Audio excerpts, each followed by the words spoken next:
Africa Content TV.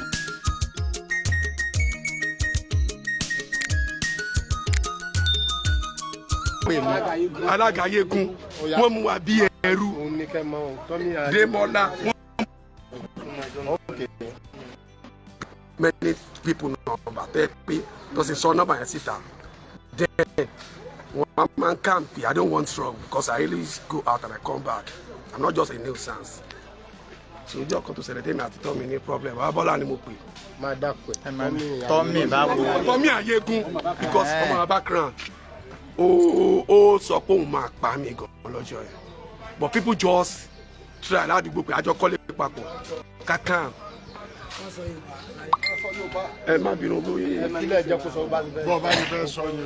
Likewise, Tabak Demola and Demola King address is a very useless boss. I can tell you the fact because Bao Gas is Lano cooking shebe. Demola Colo, you are excessive in that in fraud Lano. Demola Ikagan. Ben told me not telling. Opoloka our boys in Nagba.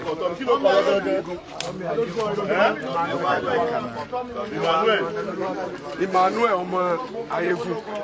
So process yẹn ti pọ̀ láti bí ọdún mẹ́rin sẹ́yìn ẹ̀dùn àwọn boys mi lè akọ̀mọ́mọ́ra tó bá fẹ́ gbowó lọ́wọ́ wa òkú sẹ́ńtò kì í já tíkẹ́ẹ̀tì lọ́wọ́ àmọ́ pé tá a ti ń já gbọ́dọ̀ tún bẹ́ẹ̀ sí tíkẹ́ẹ̀tì ẹni ká máa já 100 naira ẹ máa sọ di 200 pẹ̀lú owó ta àní bínú mẹ́tùn wà lówó láfta lẹ́sẹ̀kẹsẹ̀ náà láàmú gbà láàárọ̀ kùtùkùtù àwa náà bá wọn bàbá 200 àárọ̀ náà máa gbowó láfta. bẹ́ẹ̀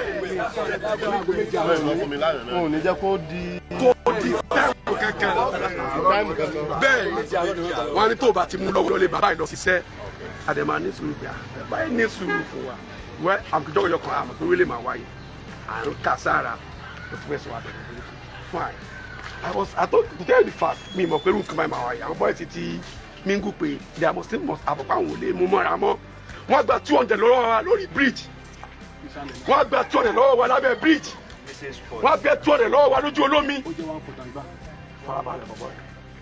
wọ́n gba 100 naira lójú olúnde lẹ́yìn pàtàkì já ticket government ticket wọ́n gba 300 naira lójú Ayégún pẹ̀lú owó ticket wọ́n gba 100 naira ní Fatusi wọ́n tún gba 100 naira ní Jogbin làwọn àpò ká lè máa sanwó ìlọ ànàná já Jogbin lẹ̀ last week náà já Fatusi sílẹ̀ àwọn akẹ́tà ń ṣiṣẹ́ àlè ra oúnjẹ jẹ wọ́n dẹ̀ máa ń tẹ̀tù àpẹta bá ṣe àṣejù àwọn kò fi àwọn ọ̀pọ̀lọpàá kan wà máa dà wá láàmú àlè fún ìyàwó wa lóhun jẹ. But the only problem is that when you just call a boss a Demola he will never talk to you. akẹ́wò wà bí ẹran kò lè ever reason pẹ̀lú wa jẹ́ kó má jẹ́ tán now this life is very simple àti sọ fún wọn ọ̀gá ẹ try láti adjust gbogbo Ọ̀yọ́ state nígbà tí inaugurate ọ̀gá èmi rí sẹ́wọ̀n have a driving license I go move away I go Makola I go anywhere I go Akpata no talk I respect Oga Tommy number one no doubt it's only Oluyole is disturbing Ọ̀yọ́ state I tell you the fact it's only them tí mo bá ti bọ̀ láti Makola bá àyàmí àti máa já kí mo fẹ́ wọnú ìlú mi lọ tí mo kọ́lé sí tí ó ti bí mi ọmọ náà kẹ́mi ní mi I went to Muslim grammar school I went to IDC primary school Lunite I went to Polybadan and I moved down to abroad and I probably come down to my country I don't need to be fuck with them but I always calm till when this day will come out ọ̀gá Ọlọ́run ní bá ti ń jẹ àwọn òfẹ́ jalè àdéní jalè wọ́n ní wà lára ẹni kọ́kọ́ fún mọ́ra sọ níra ẹ pọ̀ gan.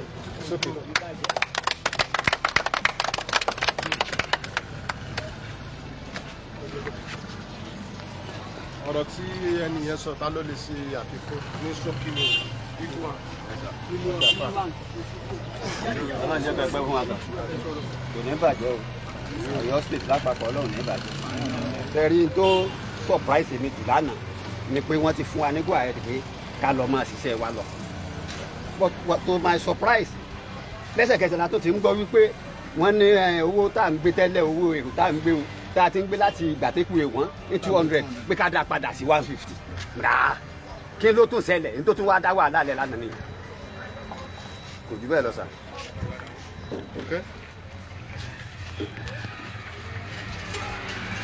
ọ̀gá àwọn ní ọ̀gá àwọn ọlọ́kadà tó ní Maruwa ni àwọn méjèèjì ni ṣe bẹ́ẹ̀ gbọ́ complaint tí àwọn ọmọ ẹgbẹ́ tí wọ́n ń ṣe now a dẹ̀ sọ fún mi pé àti wà lára àwọn ọmọ tí wọ́n wà lábẹ́ ilẹ̀ ń kiri ti wà lára ṣe bẹ́ẹ̀ gbọ́ mọ́ sí lọ́n pariwo lórí rédíò lánàá wọ́n ń dá akọ tọ́mì wọn ò jẹ́ kí ọmọ tọ́mì tó ṣe má bá mọ̀ sí tọ́mì ayégún ṣé gbogbo aráàlú ló mọ̀ sí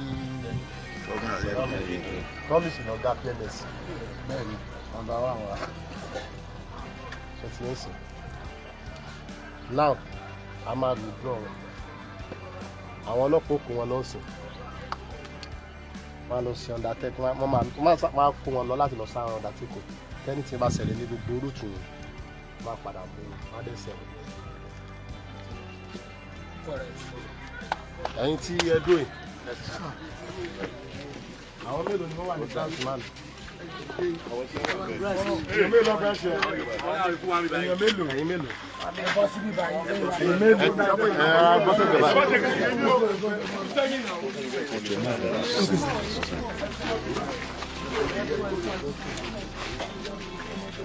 mélòó lẹ́wà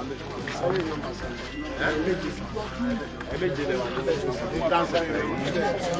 unity ẹni kọ́ ẹ má náà ẹni ẹ̀kọ́ mẹ́nu yẹn ẹ bá ń pe àwọn ọlọ́pàá yẹn.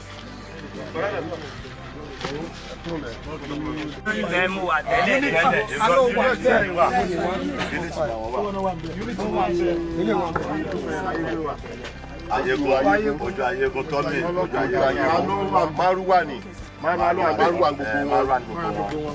Ok, hello.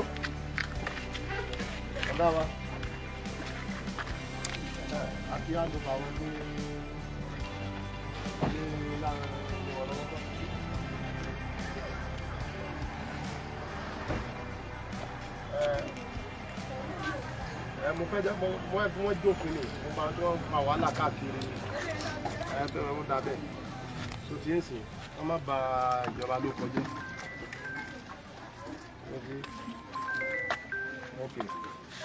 Gáàsì gbogbo ẹ̀ pàrọ́mẹ́ǹtì ẹ̀ tí wọ́n alábàdẹ̀ ti ṣẹlẹ̀ ládùúgbò yẹn àwọn la máa mú.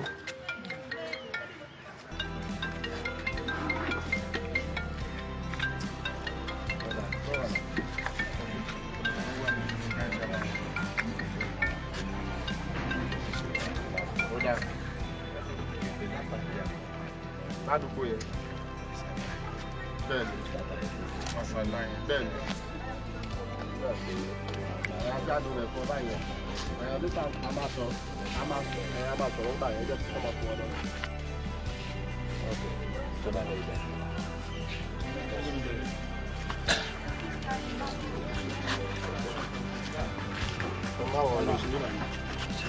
Àwọn mélòó ni àwọn mẹ́fà ni àwọn márùn ló wà ní. Àwọn márùn ló wà ní. Ṣé àwọn méjì ló wà ní pẹ̀lú wọn? Ṣé méjì? Ọyọ mẹ́jọ ni. Mẹ́jọ ni wọ́n. Àwọn méjì ló lọ yẹn. Ókè tọ́jú síbẹ̀ yẹn sí méje. Ẹyin yẹn wa. Ọlọ́run jẹ́ kú bàjẹ́. Ṣẹ́rí tí nǹkan bá ṣẹlẹ̀, ilé ẹgbẹ́ lèèyàn máa kọ́kọ́ ń wá. Kì í sórí rédíò. Àwọn rédíò ni ẹ bá mú nǹkan kékeré lọ sọ́dọ̀ wọn, àwọn máa develop bí ìgbà tí ó ju nǹkan kékeré tí ẹ mú lọ yẹn lọ ni. Irú ilé orí rédíò tẹ lọ yẹn oríṣiríṣi àwọn ni wọ́n ti ń pè wá. Tẹ bá wá sí ilé ẹgbẹ́, àwa ìfọwọ́bùra èèyàn lórí. Tó ti ń sìn, kò sí pé ẹ tó ń jẹ́ pé wọ́n ń dẹ́rù ilé ẹgbẹ́ báyìí. Bàbá tẹ dẹ́rù ẹ̀ báyìí, ẹ̀yin kọ́kọ́ débẹ̀ náà. Nígbà bá tó di pé àwa náà lé yín pé ó yá ẹ máa lọ lẹ́tọ́ gba ìpè tí wọ́n sọ yẹn òótọ́ ni lẹ́ máa tó gba orí rédíò lọ. So tí ẹ sìn nǹkan tó kéré ni pé kẹ́ ẹ̀ mú rìpọ́ọ̀tì yẹn wá táàdé mọ̀ pé tẹ́ni yẹn náà ṣe ó dẹ̀ wà nù kan tá à ń pariwo lójoojúmọ́ tá à fẹ́ rárá tábà wá rọ́mọ ẹgbẹ́ tó ń ṣerú ẹ̀ kò nífẹ̀ẹ́ wa ni àwa náà dẹ̀ ní nífẹ̀ẹ́ ẹ pé ń sìn la pa àwọn ọlọ́pàá. So tí ẹ sìn àrípàsìn dé court gbogbo tó ń jádùúgbò yẹn kò ní lè fa kankan bẹ́ẹ̀ mọ́. so ti ń sìn mélòó lẹ pé ẹ̀yin tẹ́lẹ̀ wá ní àwọn méje ni gbogbo wọn àwọn márùn ló wà bí báyìí òun ó sì kẹfẹ nìkan sí nípa ìgbà wọn jẹ méje ní ọdún tí wà ní àṣẹ. márùn da ẹ̀jẹ̀ tó rà ẹ sún sẹ́yìn márùn da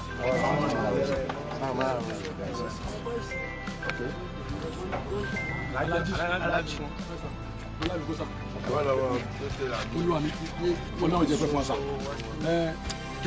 mo tún láwọn boys rẹ pé èmi má bà mí lójú àwọn láwọn boys rẹ pé àwọn ènìyàn máa ń ta lẹ́kùn tó àmì ìṣà. tó jẹ́ kọ̀lẹ́ńtọ̀. ẹ máa bẹ́ẹ̀ ẹ máa wọrí ẹ máa yasọ wa gbàmárùwà lọ́wọ́ wa ẹ máa wọrí a máa ṣiṣẹ́ lórí gbogbo ẹ máa wọrí ibi nǹkan tó tẹ̀ sí mọ́ gàgà kò sí tó ń tẹ̀ sí òsì. now bàbá ẹ̀ wo èèyàn méjì láàrin àwọn ìwúlẹ̀ èèyàn méjì tó rà àti tó wù ní yóò sàn á má tún bẹ̀rẹ̀ bọ̀lẹ̀ ọjọ́ tí wọ́n lè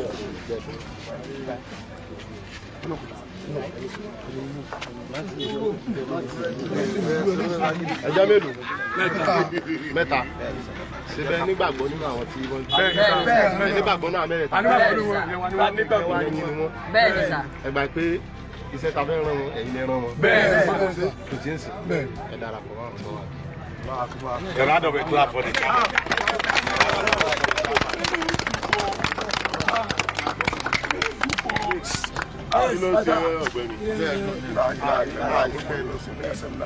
àjẹ torí kò fún síbẹ̀ a máa nídìí àwọn tí wọ́n máa bá wa fọ gbogbo àwọn ibi tí wàá bàjẹ́ bá wà wọ́n máa bá wa fọ mọ́ so ti yẹn sìn that's anything lólúyọ̀lẹ̀ so ti yẹn mo fẹ́ yẹ kó máa ṣiṣẹ́ pẹ̀lú mi direct anything anybody tẹ́ bá kó bá jẹ́ tó bá ti fẹ́ máa trouble wàhálà ń bẹ̀ yẹn wọ́n á máa report ẹ̀ fún mi so ti yẹn sìn tani dẹ́bùtì máa ń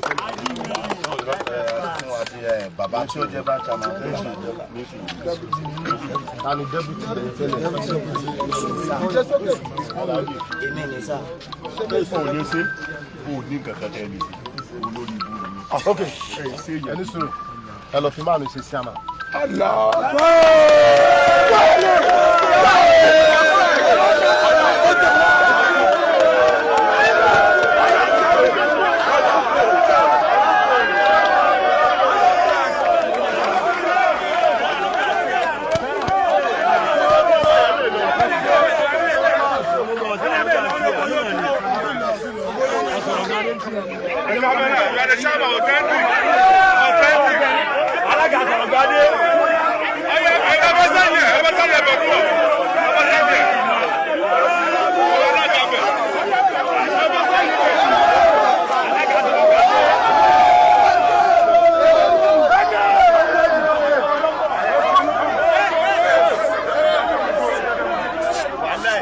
Sunkún ni o.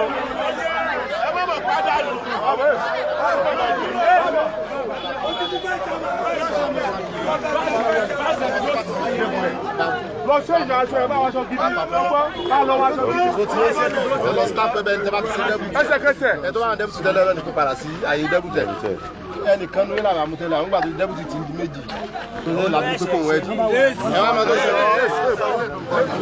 ẹ wá padà lọ sí Fresh FM. jẹ́ kí wọ́n lọ padà mọ́ dáadáa káwọn lọ padà. agbára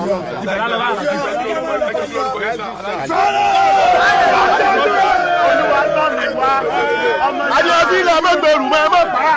Olúwa tọ́ mi wá ọmọ ẹlẹ́wà. Ẹjọ́ sọ̀rọ̀. Olúwa tọ́ mi wá ọmọ ẹlẹ́wà. o tó yẹ ní sùn ọdí ẹ. you will not ẹ jẹ́ kí n sọ. ayọ̀ ẹ kó ayọ̀ ló bá sọ.